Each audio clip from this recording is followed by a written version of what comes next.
Hey guys, it's Matthew here once again with a pretty large, well, the video itself isn't large, but the content is large, so thus a large video update for the CoC Inquisitor, whatever the fuck we want to call this. What are we calling this?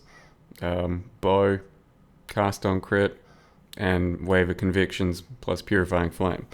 Inquisitor. Yep, it's extremely large is all I'm trying to say in the end. So we did put it through the end game. We have taken on all bosses, and I have to say I'm pretty sure my best bossing DPS I've thus far put forth.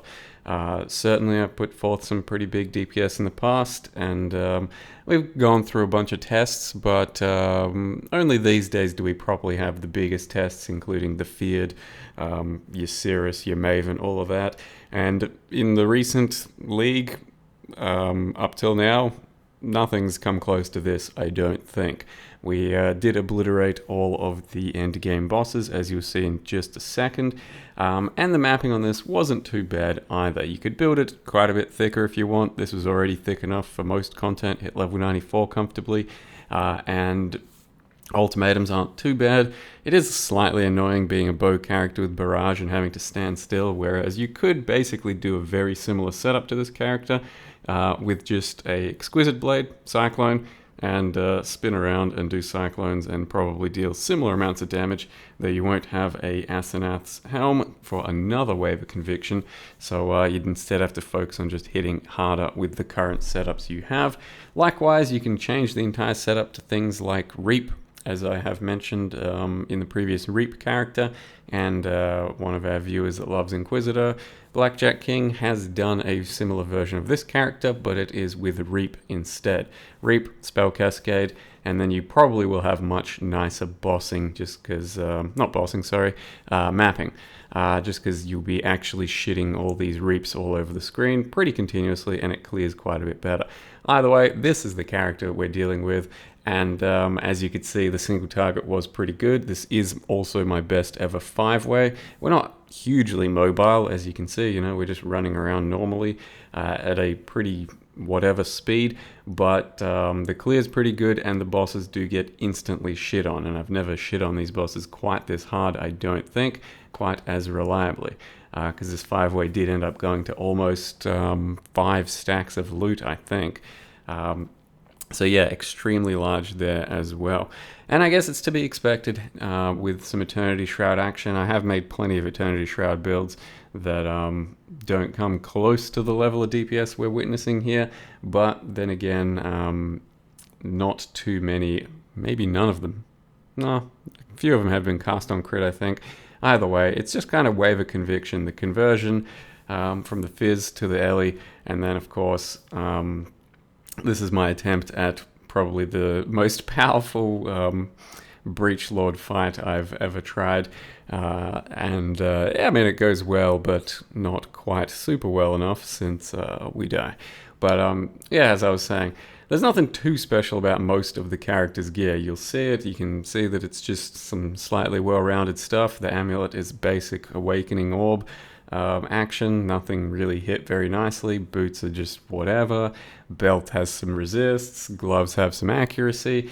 The important stuff that we have is basically crafting a bow, which will take a few exalts, but is a very reliable outcome, and 6-link Eternity Shroud, which you don't need to have 6-linked, we're not really utilizing that at all.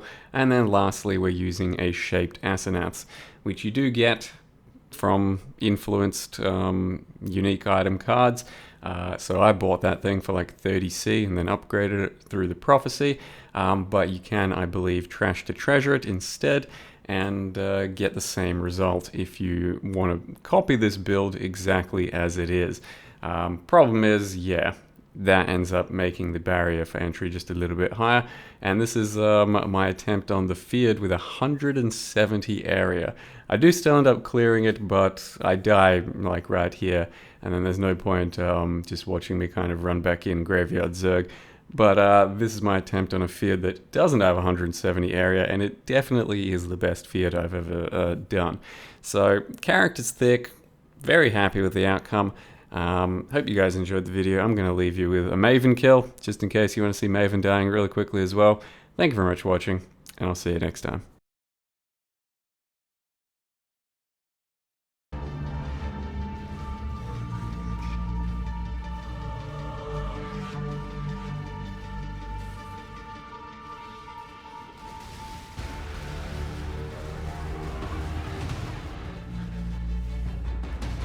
I wasn't reaching it with my wave of conviction when I decided to stand still and keep shooting, because the wave kept resetting. You understand how build works? I mean, I put up a video all about the build, and I'll have another one just for endgame DPS and stuff. There's already a video up and running.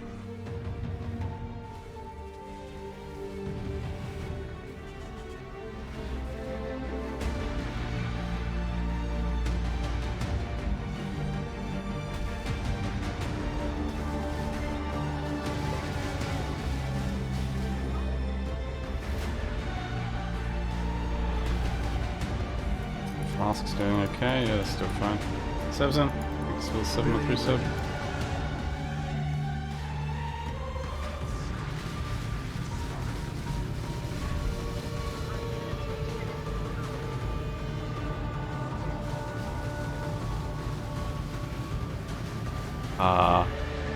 Dude, if she wasn't gonna phase there, I would have been pissed.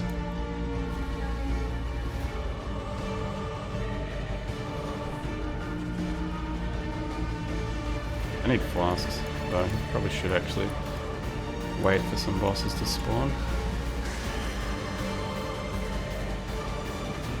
Pop them off.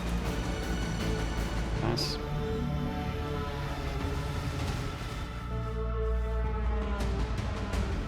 As always, straight into a memory phase, because she's a pussy.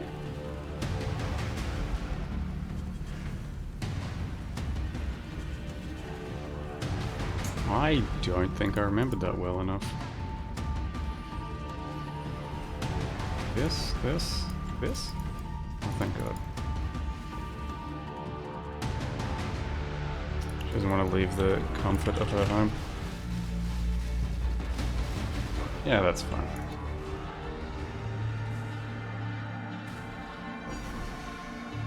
Oh, once again, negative money. I love it. I love it. Negative money, my fucking favorite.